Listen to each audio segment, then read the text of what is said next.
where my interest and passion for weight management has come in is I spent quite a lot of time as an emergency medicine doctor, and from my time there, I was always seeing people who were living with a disease of obesity, and yet they had not had the right support, the right care, the right diagnostics in the lead up.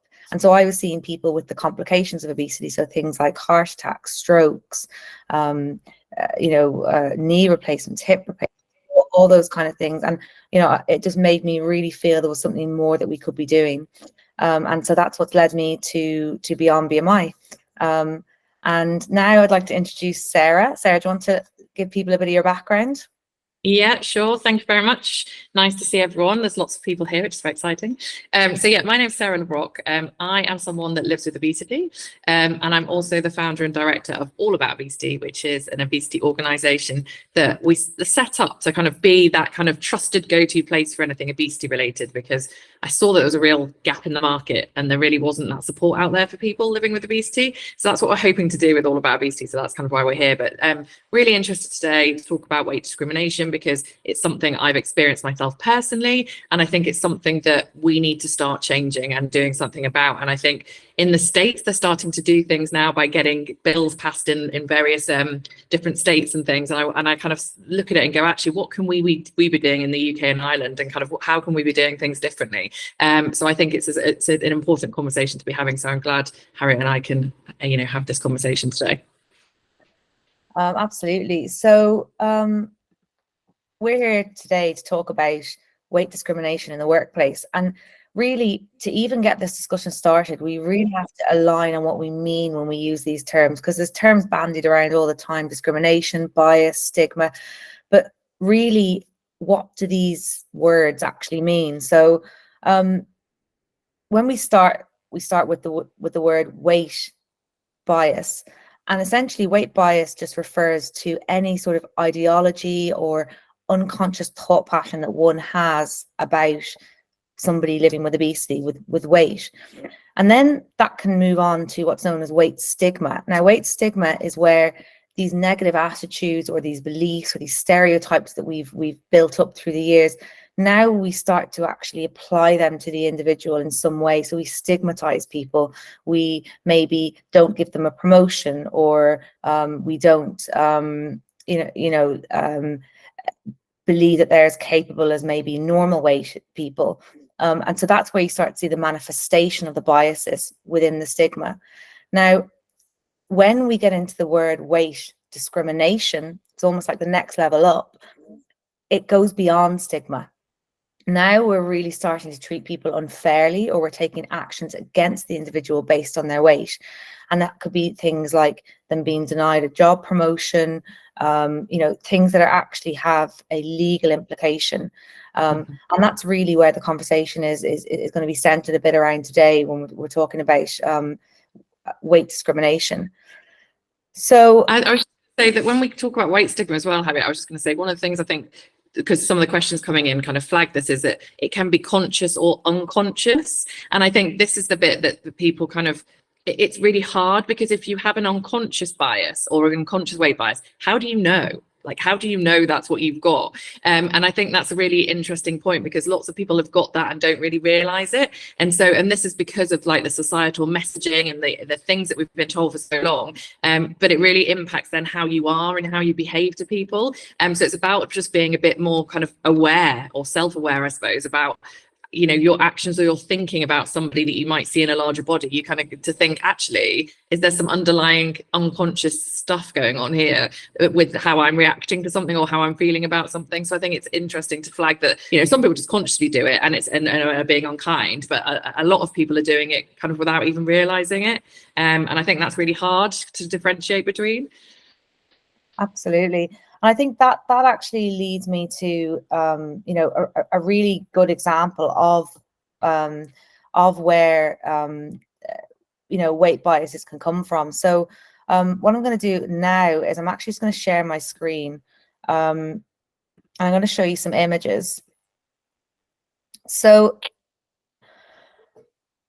when we see these images, these are images we've all grown up with throughout the years. And as you can see, there is absolutely heaps of weight bias present in these images. So the very fact that, first of all, we are seeing that weight has been associated with food. In each picture, people seem to be surrounded by food.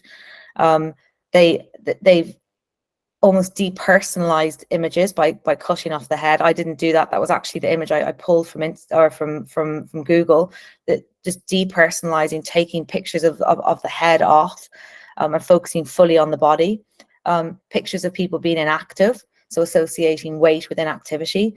And then, things like, for example, neglect, associating weight with neglect. So 74 kids taken into care for being fat, and when we see all of these images, we see them and we don't even think. We just, that becomes what we then believe to be true about people living with obesity. So, as Sarah said, some of this is, it's very much unconscious. We didn't necessarily choose to see people and associate people like this. This is what's been portrayed to us in the media, portrayed to us from a societal perspective.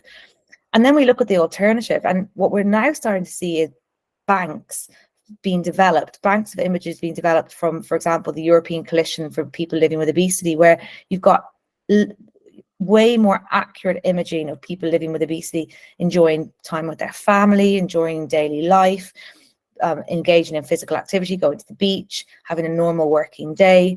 If these were the images that we had grown up with, we wouldn't necessarily have the same stigmas and biases and unconscious biases that we do currently have about people living with obesity. What are your thoughts on that, Sarah? Yeah, no, I think it's such a simple thing that if the media started using less stigmatizing imagery and language in their articles, actually the shift in people's kind of perceptions and narratives would change quite a lot. So I think the media plays such a huge part in this. And I think, having these image banks, and it's something I've been quite passionate for a while, is getting some positive imagery out there. So that, because I think there is a shift in how we frame some of the articles now, because there's been lots of work kind of done by various people, including myself, to the media, kind of saying, actually, just start writing things in people's first language, for instance, and things like that. And it's not happening all the time, but there are slight shifts. But then they'll just ruin it by putting a picture of somebody with no head, and you're just like you've just completely destroyed a brilliant article by putting a really negative image on there. And it happens all the time on Twitter and on social media, and I just think, something so simple as actually just putting images of people with heads being real people doing their everyday life just would make that shift in that mindset around, actually, people living with obesity have jobs and they do activities and they do this and they do, it just makes it become more real. And then people will start kind of associating that with reality rather than the things that we've been seeing historically for many years. So I think it's just a small shift that we can do, but and quite a simple one really, but would have a huge impact. Absolutely. And Sarah, can you sort of give us a bit of background as to kind of when you first kind of maybe realized that there was that kind of unconscious bias towards people living with obesity? I think it's because I suppose my own experiences was I noticed that I had it even. I think as somebody living with obesity, it was I remember when I did my weight loss TV show, so 12 years ago now, and I remember losing a significant amount of weight and kind of being why can't everybody do this? And thinking it was really simple. And because to me at that time, that is what I did. I felt like it was a positive thing. And I was a bit well, this is what everyone needs to be doing. And actually now I look back and think, oh my God, there was so much unconscious bias going on by myself, because I was just kind of thinking that was the right thing. And it's it kind of blows my mind now. And it's for someone like me that's now obviously so dedicated to trying to change that narrative and trying to make sure that people living with obesity get all the positive support that they have. It's it's just crazy. So I think it's kind of hard to even recognize, and I only recognize it now looking back, but at the time I just thought that was the right thing to do. And I think that's the thing, a lot of people have good intention with what they're trying to do. I don't think it's done a lot of the time in malice or with kind of or bad intention. It's just that's what they really believe and that's what they think. And I think that's why we need to do a lot more around the kind of societal piece around changing what we see, changing what we hear, changing policy, changing kind of legislation and things like that, because that will then create the shift in people thinking, oh, okay, I shouldn't be thinking like this actually. And actually, if people understand obesity more, you know, like we've talked before around the science of obesity and understanding that it's not a choice and it's not as simple as just eat less, move more. If people start understanding this more, then you start shifting your thinking around it as well. And that's absolutely what happened with me. And we just see it all the time, you know, even with people that know me, they'll say things like, but you've lost weight before, Sarah, so you can just do it again. Like, clearly it's, and I'm just like, oh my God, yes, you know, I probably can lose weight again. But the point is, it's not about the losing weight. It's the bigger piece, and it's the bigger understanding of, well, why am I living in a large body in the first place? And I think that's kind of the piece that we need to start getting more people to understand, I guess. And that actually just leads me to a question that I'd love to ask everybody here. So, if possible, guys, if you could just pop your answer, you know, in the comments. What I'd like to know is, where do you think weight stigma comes from mainly? Do you think it comes from friends? Do you think it comes from co-workers? Do you think it comes from healthcare professionals, or maybe family or classmates when you're growing up as a child? Where would you say, if you had to rank them 1 to 5, where do you think most weight stigma has been reported to come from? People can just pop some answers into the interesting.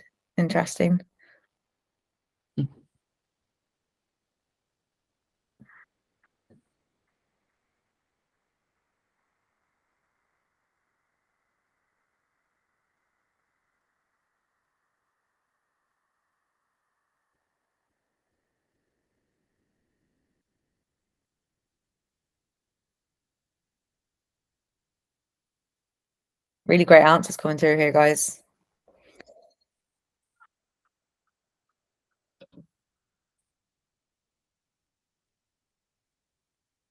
One day we'll do the fancy poll thing, but for now it's pop it in the comments.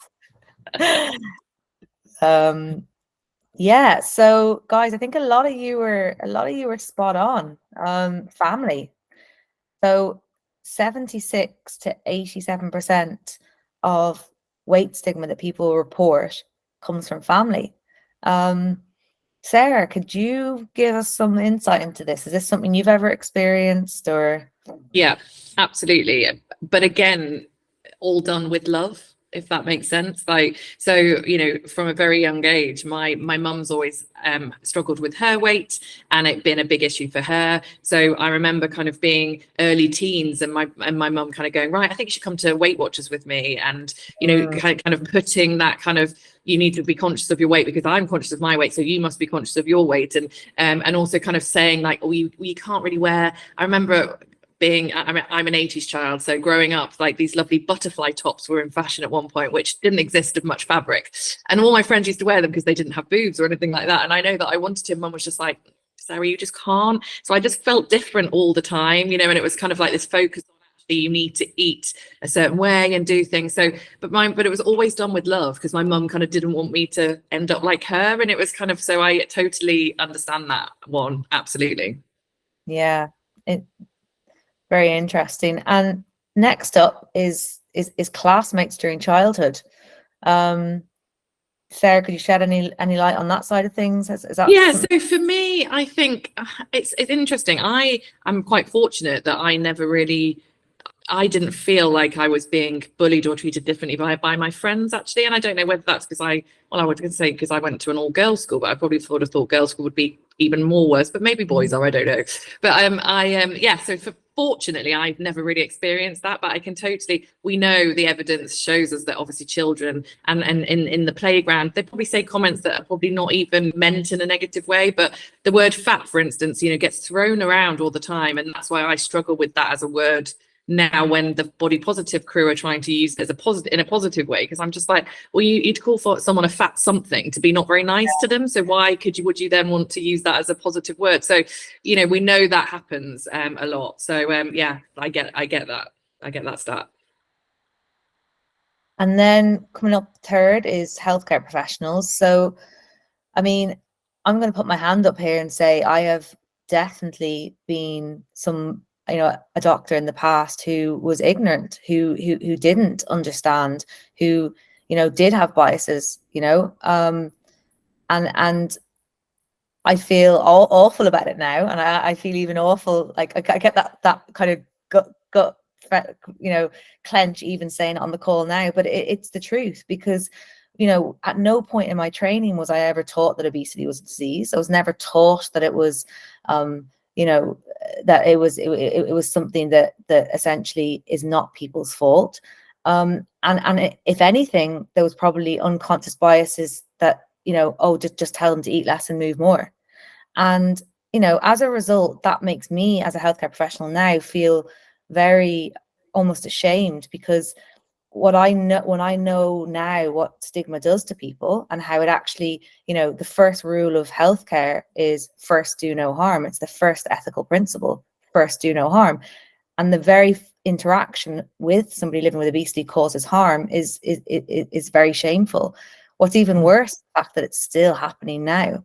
And back to the general theme that I think is evolving here is that it's education. I did not know that that was not right, or that I was doing something wrong.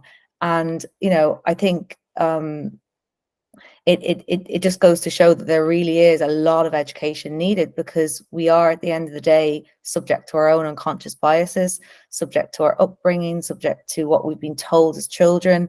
And we have to combat that in some way, and the only way we can do that is really through being aware and educating people. So definitely I would say that's there. And Sarah, have you ever felt like you've been on the receiving end of bias or stigma from a healthcare professional?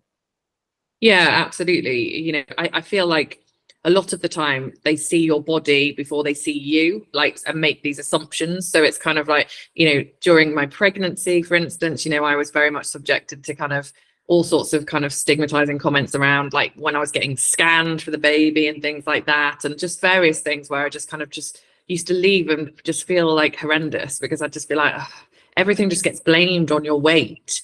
And you kind of just go, actually, like, I'd love you to show me the evidence that actually supports what you're saying, because there's lots of other reasons why as well, but you're just blaming my weight, and so, yeah, I mean, I'm quite fortunate, I suppose, that I'm quite stubborn, and so I make sure if I want something to happen with the doctor, I will make it happen. But I know that there's so many people that I've spoken to that live with obesity that have had negative experiences with their healthcare professionals, which have meant that they just don't want to engage anymore. They don't want to see them anymore, and that scares me and worries me, especially when I've heard stats as well, and examples where people have had cancer, for instance, and they've not gone and got a lump checked out, and then by the time they do go and get it checked out, it's like stage 4, and you're like, this should not be happening just because of somebody's body shape and size, but it is. And that's where I kind of go, we need to change this. It needs to be different, and we need to start making people feel more included and inclusive and safe with a healthcare professional. That's what's really important. So yeah, it happens a lot.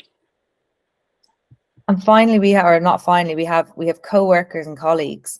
So I mean, given this is a conversation about work discrimination, it's interesting that really, when we look at where most of the weight stigma is coming from, it's coming from our nearest and dearest and our closest people.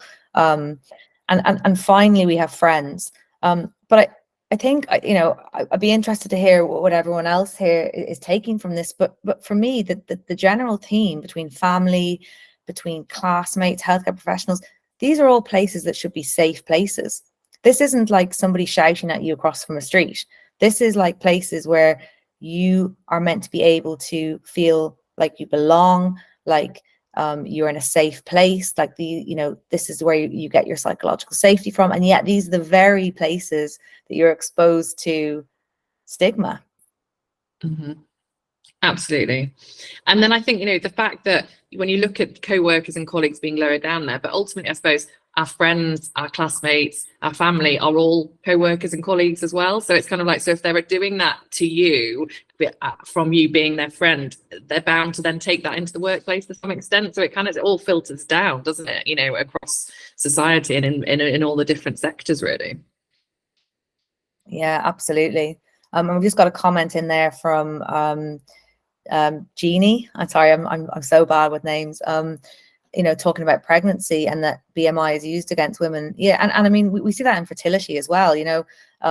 Recently there's access to fertility treatment in Ireland that's come out, thankfully. So women who are in couples who are struggling to get pregnant can now get access to IVF, but there is a BMI cutoff, and it's not a health cutoff; it's a BMI cutoff. It's so it's picking a single metric and saying, I'm going to judge your entire health based on that metric. And in fact, I'm not going to give you access to the same treatment that I would give somebody with a BMI of 25.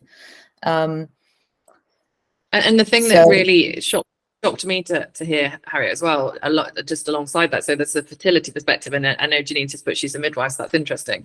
But there's also, I learned that you can't adopt children if you have a BMI over 40. And I was just like, that literally really made me like angry, sad, and like so many emotions, because I was just like, so you're telling me because of my BMI, I'm not going to be a good parent, or I can't look after a child, or I can't, I literally, there's just no rationale for me that makes any sense with that. Like, why? Like, there's so many children that are desperately needed to be adopted. And when we're stopping people that might be desperately wanting to do that because of their body shape and size. And I'm like, I mean, my mind just gets blown. It's shocking. But Sarah, one thing we wanted to talk a little bit about today was about the recent report that came out from Pearn and Condola. And I know that you were speaking to ITV News about this recently. There was a really interesting survey done in the UK recently of just under 1,500 people. And it was a survey done of people living and working in the UK. Half of those people were within a BMI of 18 to 25, which would be considered normal BMI. And, about the other half were people living with a BMI of over 25. And there was a relatively equal gender split. So it was kind of 50-50 men and women. And the whole purpose of this report really was to ascertain beliefs and attitudes about weight discrimination and whether people had experienced it, and what had happened when they'd experienced it, and what their experience was in the workforce. So interestingly, the stats that came out of this were that 68% of people agreed that weight discrimination existed in the workplace. Now, I don't know if anyone is shocked by that, or if that's something that is, do we think that's high? Do we think that's low? What are people's thoughts on that?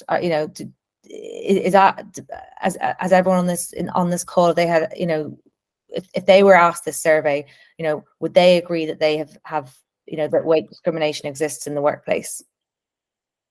So we're getting some comments about it seeming low. I agree. Yeah. Interesting. And yeah, of that, 47% considered it a problem. So it's interesting. There's a difference between people knowing that it exists and thinking that it's actually an issue that needs to be dealt with. And almost a third of people have actually witnessed somebody being discriminated against because of their weight. Sarah, can you shed any light on this? Have you ever been on the receiving end, or have you ever witnessed somebody being discriminated against because of their weight? Yeah, so I have got my own experience of it, unfortunately. So I historically used to work in sales, so it's obviously quite, public facing. You're out there, you're speaking to people. And I used to work in the pharmaceutical industry. And I was brought on to launch a new diabetes product into doctors, into hospitals. And I remember speaking to my boss a few weeks into kind of after we'd kind of got going, launching the product, to get some feedback around, well, how do you think it's going? How can I have some, feedback? And he turned around to me and said, Sarah, he said, when I first met you, he said, I thought you're going to have to be a really good sales rep looking the way you do, trying to sell a diabetes drug. And I was a bit like, oh, okay, that wasn't quite where I was going with my feedback. I was wanting to understand, like, do you think I'm asking the right questions, or is that coming across okay? Or, just wanting to get that kind of feedback. But for him to literally come out with something like that, I remember just being a bit like quite shocked, and then just kind of actually feeling really embarrassed as well, like, and just kind of laughing it off, because I was a bit like, I actually don't know what to say to that. And I look back now and think, gosh, kind of wish I'd kind of said, actually, that's not okay, and that really isn't what I would have said. But I think because a part of me felt that was okay, because I had that internalized bias going on, and part of me was going, well, yeah, maybe people do think that about me. But I think, no, it's just not acceptable, because that has got nothing to do with my skills as a salesperson, or my skills as what I was doing as my job. The way I look is totally irrelevant to that. But yeah, so that was definitely something that sort of sat with me for a while, because I've kind of thought, I'm working in the health, like in the pharmaceutical industry, in the healthcare environment, where it's meant to be kind of, like you say, do no harm, positive things. Mhm. Yeah, that's how I was treated. It's quite scary. But Absolutely. yeah. So, on that topic then, Sarah, if you witness somebody who is being discriminated against because of their weight, and this is actually relevant to some questions that came in pre this webinar, how should you, as somebody witnessing it, have you got any advice on how you should deal with that? I think, yeah, it's a hard one, isn't it? I think it's about, I suppose, the same way that you would do if somebody was discriminating against someone for their color of their skin, for instance, or a disability or something. It's about, I suppose, just saying, excuse me, that's like not acceptable, and this is a human being, and they should be treated the same as other human beings, and actually we have a duty of care here to just be kind to each other. And I think that's the thing I always say is, like, people living with obesity are still people, and we need to remember that. And so therefore we need to treat everyone as we would want to be treated ourselves. And so I think it's a case of calling it out, saying, let's support everyone and let's not be negative. And also potentially then kind of looking at, well, if this is a culture, like, how can we change that? And how can we start understanding the different things around the equality of people, and making sure people are being treated the same, and that we're not alienating people or making them feel different. We need to look at being more inclusive within an organization, or kind of inclusive within a group of people, or whoever it is. So yeah, it's a difficult one. And it's also hard because someone living with obesity, you kind of go, well, are you going to get attacked back because of that? Because they're like, well, of course you're going to say that. It's, you're coming up with excuses, like I get a lot when I talk in the media. It's always like, these are just excuses. But it's a hard one to know what the right thing to do is without causing unnecessary stress back to that person that's kind of doing the protecting, if that makes sense. Yeah, absolutely. And in terms of being on the receiving end of it, how would you speak up for yourself in that moment? I can imagine how uncomfortable that must be. Like, if you're experiencing that, what can you say or what can you do in that moment? It's really hard, because I think a lot of people living with obesity do have a lot of unconscious kind of bias going on around themselves, and this fear that, like, so many people that I talk to and say, Sarah, but it is my fault. Like, it is my fault that I live with obesity, even though I try and say, no, it's not. Like, there's so much, so many people just can't accept that. And so to actually then kind of be confident enough to say, excuse me, like, this is not okay, and I actually, am I doing something wrong? Is my, am I not performing in my role? Am I doing something that you can actually, like, fundamentally say is not functioning because of, or working because of something that I'm doing? And if it's not, then this is actually just, you're just discriminating against me for absolutely no reason. So I suppose it's kind of doing a bit of that, kind of going, well, okay, am I ticking all my KPIs here? Like, are we doing, is there anything here that you don't want to do? But then I know from my own experience where I've had experiences where I think my bosses have created things because of the discrimination, and so it's really hard to know kind of, where to go with that. So I don't think there's a right or a step-by-step approach of how to do this at all. I suppose it's just being a bit confident and knowing your own ability, and kind of believing in yourself, I guess, and standing up for yourself is all I can say. It's really interesting that you say that, because I think as well, when we think about weight discrimination, there's actually quite a strong overlap between weight discrimination and gender discrimination. Like, we know that women in particular living with obesity experience more discrimination as a result of their weight than men. So there's a very, very interesting piece that came out by The Economist. The Economist is a really well-known paper. I think it's based in the States, but it was called The Economics of Thinness. I saw that. And it talked about, and this is, I cannot forget this stat because it still shocks me, that if a woman lost 65 pounds, it was the equivalent to her gaining a master's degree. I mean, absolutely wild, crazy stuff, you know, to think that their job prospects would increase by weight loss rather than by gaining additional education. And I think that hits the nail on the head with the weight bias and the weight discrimination and the weight stigma.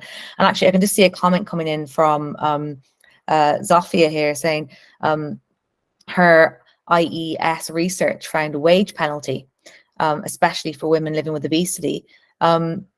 Actually, Zofia, if you wouldn't mind, if you're open to it now, would you unmute yourself? Because I know that you've got a very strong background in research and employment studies, and I'd absolutely love to hear, you know, your findings from the wage penalty.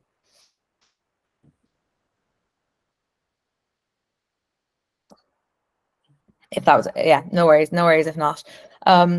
But I can also see Angela as well. So Angela, you're saying, like, as a person living with obesity, you know. Yeah, sorry, I couldn't unmute myself. No, you're fine. I'm putting you on the spot here. I just know how qualified you are around this area. So yeah, so Sarah knows our work quite well because she's been on our advisory board for the work that we've been doing. But the Institute for Employment Studies, we've been looking at this issue of weight discrimination in employment for the last 3 to 4 years through our Purpose program. And Purpose is a really long acronym, but it stands for Promoting Understanding and Research into Productivity, Obesity, Stigma and Employment. And we've been doing this for a long time. It's an invested interest by myself and my colleague who helps with the research, Stephen Bevan. And yeah, so we found actually that weight discrimination and weight stigma exists at every moment in the employment cycle. So even before you get into employment, recruitment and selection, promotion opportunities, how well your appraisal is conducted, how much psychosocial support you experience in the workplace, and then can lead to earlier exit from employment, as well as a greater chance of being made redundant. But one of the biggest things we found, and the most shocking thing we found, was this wage penalty that was seemingly only for women, and conversely for men living with obesity, they seem to get paid more, which just was really not fathomable. We've also just released some research, and this was very much UK based for this research, but we've also just released 2 reports looking at obesity stigma in the Netherlands and Spain as well, just to see how this is happening European wide. And what we found actually, that this occurs over a lifetime, and the amount of productivity that could be lost just because of wage penalty and obesity could, you know, it's hitting 3.5 billion. And that's just for somebody's weight. And so when people say that weight discrimination does or doesn't exist in the employment, in the workplace, it's ridiculous, because it clearly does. It might be hidden under a lot of other things. And you know, we've, throughout all our reports, and we've done one about healthcare professionals in employment as well. Sorry, Harriet, but we have. But also how weight care professionals should be talking about employment as part of the discussions that they're having when they're treating people living with obesity, and having employment as a health outcome as well. But, you know, we've made a series of recommendations, and we're completely banging this drum that I think Sarah often talks about making obesity a protected characteristic. About, and the one that's potentially a lot more controversial that people say to me is, or disagree with me, is like, we are asking for obesity to be called as a disease, because then people will have more access to treatment that will then be able to help them talk about, think about, and maybe help obesity be seen as something for which people can get workplace adjustments in the workplace to be able to thrive at work. And that's essentially what we're asking people to do. We don't want employment situation to be seen as something that people have to shy away from. To make work productive and to make good work for everybody is to make sure that people feel that they can bring them whole selves to work. And if they can't, that's the discrimination there. Sophia, they're phenomenal insights. I mean, to shed some light on, you mentioned that work as an economic outcome. So, in Beyond BMI, we do ask that question. So we have this kind of A, B, C, D, E, F, G approach, and it falls under the E, the economic outcome. So when we are diagnosing obesity as a disease, we diagnose it based on multiple different outcomes, multiple different complications, and some of them, as you just mentioned there, being economic outcomes. There's also functional outcomes, things like, the ability to tie shoelaces or run around with their kids, the functional outcomes. It's not just about the medical, the HbA1cs, the cholesterol levels, it's about the entirety of someone's quality of life, which is obviously so important. And there was another thing that you mentioned there about the fact that it's happening at every single stage in the employment stage. Sophia, can I ask you? Sorry, I'm hijacking you now here, but can I ask you, how can employers pick this up better? Bearing in mind that we're talking about the covert nature of bias, the fact it's very hard to pinpoint it sometimes. So we know it exists, but how do you pinpoint it? How do you make it more tangible?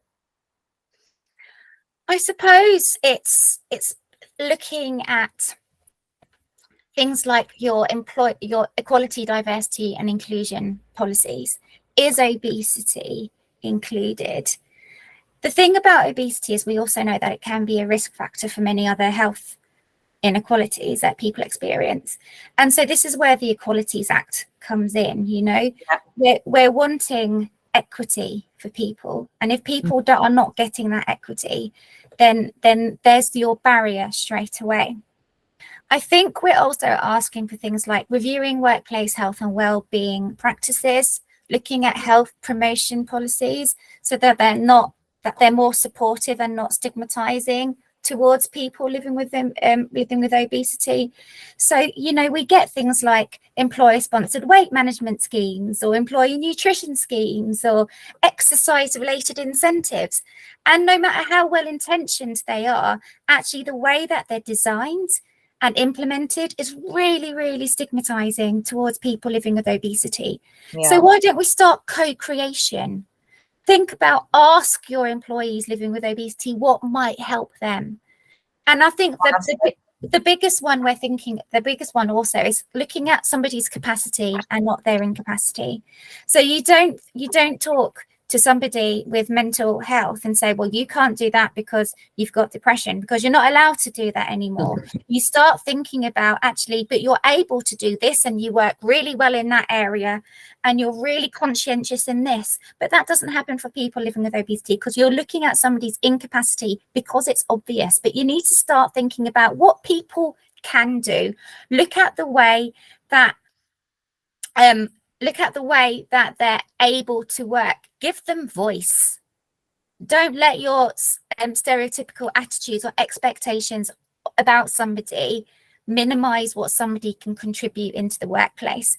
And I think finally, it's about making safe spaces for people to talk about them. So are line managers doing their job correctly? Have we got better ways of doing appraisals, like standardized appraisal formats, so they're not subject to stigma and discrimination? Are workplaces unionized? Is there a trade union that people can go to ask for advice if they feel like they have experienced discrimination, or if somebody has witnessed the discrimination, can they go to talk to the union or a safe HR professional to say this is what's happened? So there are ways in which they can done. As I think somebody said in the comments before, a lot of it is based on workplace culture. And I think what you said at the beginning, Harriet, about education, and I think that's key here. Education is key. I think the understanding about obesity and that dreadful rhetoric of eat, eat less, do more is still there, and we need to somehow we need to overcome that to make people more educated about the causes of obesity. And actually, one thing that we did found is the way that jobs are designed can also have an impact on somebody's obesity. So let's have a look at job design here as well. Night shift work, lack of psychosocial support in the workplace. All these things can be contributing factors. So actually our work can contribute to obesity, as well as obesity contributing to work discrimination. So it's a ridiculous, difficult situation, but there are things that can be done. It's funny you mention that, because I mean, someone actually just wrote in earlier to say, you know, some careers, you know, in healthcare, they don't actually look after their employees because of the busy work. And as you mentioned, night shifts, shortages of staff, developing unhealthy habits, not eating for long periods of time because they're not getting adequate breaks. And then, you know, not having access to high nutritional food, like just having access to low quality canteens, or maybe just, you know, vending machines, for example. So, you know, that's the other interesting part of employment, is our employers actually contributing, you know, and then on the other side of it, stigmatizing. So it feels like you're caught between, you know, a rock and a hard place as somebody who may be living with obesity, because, you know, it's a very tough situation, as you pointed out, to find yourself in. And I think, you know, back to your point as well there about, you know, it is about education. You know, it really, really is, and asking people what they want, asking people what they're experiencing, and then personalizing that treatment.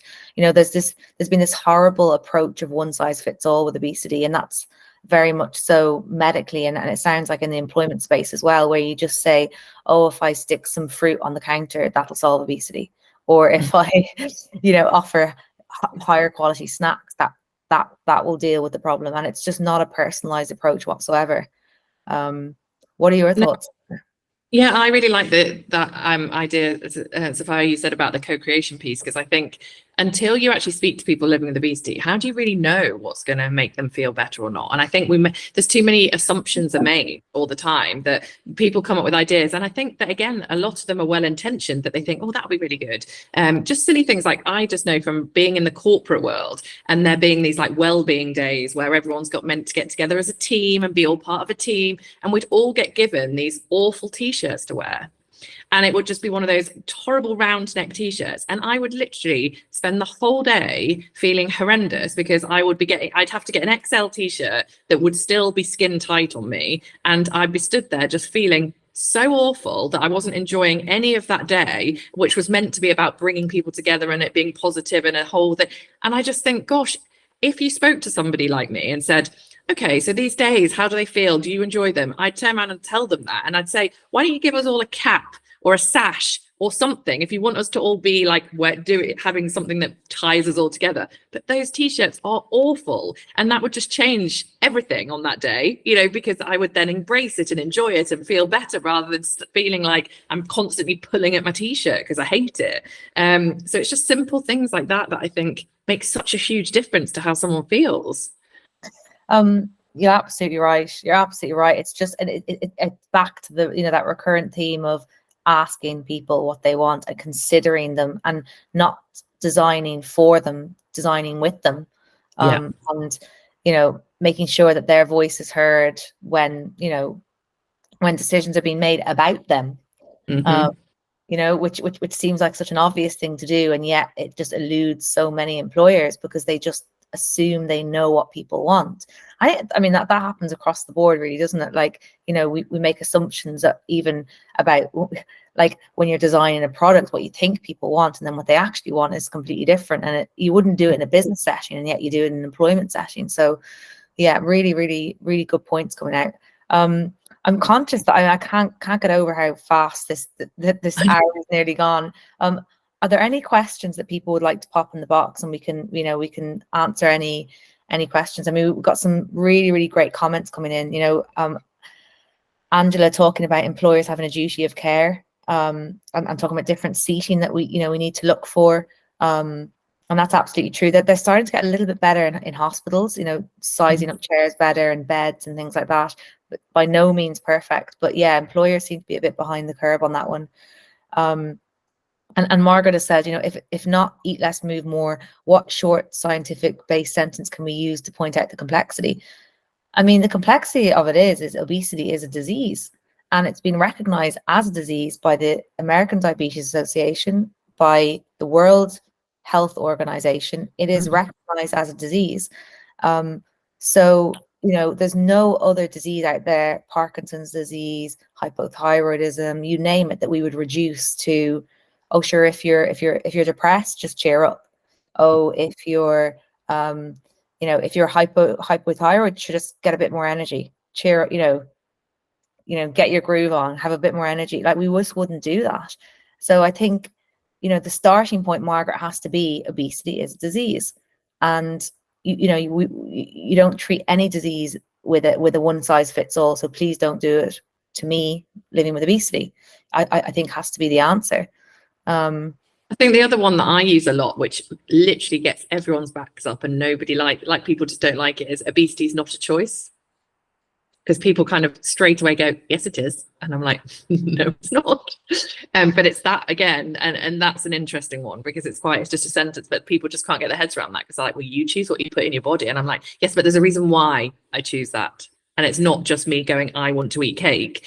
My body is doing things that is making me drive towards that rather than something else. And it's about understanding those factors and all the other things.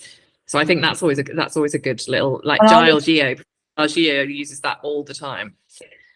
I would say that's where unconscious bias comes in again, because we would love to believe that we are fully in control of every choice we make. And there's a real rhetoric in society at the moment, and among social media and YouTube, where it's all about, you can control everything about your life. Want to make money? You're not working hard enough. Forget the fact that you live in Sierra Leone and you don't have access to what X, Y, and Z. If you want to be rich, you can be rich. Not taking into account that the single biggest determinant of your likelihood of you being wealthy is your postcode. And it's similar with obesity. It's like, we are making assumptions that things are just easy, that that there's no other component other than your will and your choice and your determination standing between you and the weight that you want to be. And yeah, it's so much more complex than that. There's genetics, there's sociocultural, there's biological, there's concurrent disease states, the psychology. It's so complex. And I think it's very typical of people who are not educated or don't want to be educated or don't inform themselves to reduce it to eat less and move more, because it's really simple. It's very catchy. Oh, should just eat less, move more. Calories in, calories out. It makes things seem more simple because it makes their argument seem better. So that would be my medical stance on it. That's how I would view it now. And Rachel has come in and said she's a dietitian and researcher in workplace nutrition and health. God, got great quality people on this call today. And just saying there, she can see how researchers can be contributing. So the language used in some old research papers, completely agree with you on that one, Rachel. Like the language is just toxic. And the language used to justify the need for workplace weight loss interventions. Absolutely. And in fact, after this call, we'll send out, we've developed a people's first poster. So, you can look at kind of what good language should look like. So things like, for example, instead of saying that somebody's obese, you talk about somebody living with the disease of obesity. Instead of saying somebody's suffering from weight issues, you say somebody is experiencing challenges managing weight. You don't assume that someone's suffering just because they're living with obesity. They may be suffering, they may not be, but you don't come out with that statement, without actually asking somebody. Trying to remove the word success and failure. Her weight loss attempt was success or her weight loss was a failure. It's not. It's about biology. It's about responding to treatment. So instead of saying weight loss was a success, we say her biology responded to the treatment. Her biology didn't respond to the treatment. In the same way as we would never accuse somebody who's getting chemo of not succeeding on their chemo. We would never say that because it's not a choice. And the word The word I hate use actually, Harriet, is motivate, is how motivated somebody is, which is a really interesting one because it gets used a lot, but it's like, you know, how motivated is this patient to lose weight? Well, I'm not being funny, but most people that I know that live with obesity are probably the most motivated people I've ever met in my whole entire life. Like people that are willing to put themselves through 800-calorie milkshake diets, for instance, and go on all these crazy diets in an attempt to lose weight because they're so desperate to do it, are some of the most motivated people I will ever meet. So I think it's just such a horrible word because I'm just like, of course I'm motivated, like, you know, but I think so it is, it's just that it's kind of thinking of a different way of getting the point that you're trying to get across, which isn't really about motivation. It's just about how maybe it could be how supported does someone feel, or how empowered or how educated do they feel about. It's kind of something rather than the motivation piece. It's an interesting word that I think. No, absolutely fantastic points. And Angela saying, you know, obesity being recognized as a disease will bring accountability as well as access to treatment and support, research and education. Is the government not recognizing obesity as a disease, not discrimination against the individual? I mean, I think I would agree that that would be. I mean, at this stage now, you know, in Ireland anyway, we have, and similar in the UK, you know, there are guidelines around obesity and obesity as a disease, but it's really just about taking them seriously and resourcing them properly and putting the money where your mouth is and actually funding these interventions and funding research and education and support. I think that's a really key thing. But yeah, look, I feel like our conversation is slowly coming to an end. I'm sure people have you know, good evenings planned for themselves, so I don't want to take up too much of your time. But this has been a fantastic conversation. Delighted, Sophia, that you joined as well. I think that we were very lucky to have you on the call, so thank you very much. Sarah, as always, you're fantastic and an inspiration to be around. Thank you for having me along. Oh no, anytime. And thank you guys for all your comments and questions. There's some really great, you know, dialogue happening today. So really appreciate everyone's interaction and getting involved.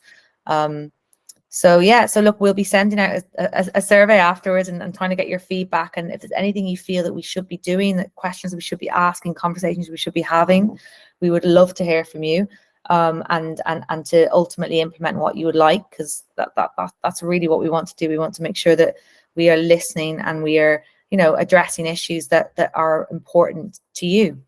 Yeah, Rachel, agree. Lots of work still to do. But look, conversations like this are always the start of these things. So thank you so much for joining. Really appreciate it. And look, we'll be sending out that practical guide for People First Language to everyone as well. Just a little handy guide that either you can have or you can pass on to your employer, or, you know, if you are an employer, you can maybe pop up around in your office space and things like that. So yeah, great. Enjoy your evening, everyone. Take care. Thank you so much. Thanks. Bye.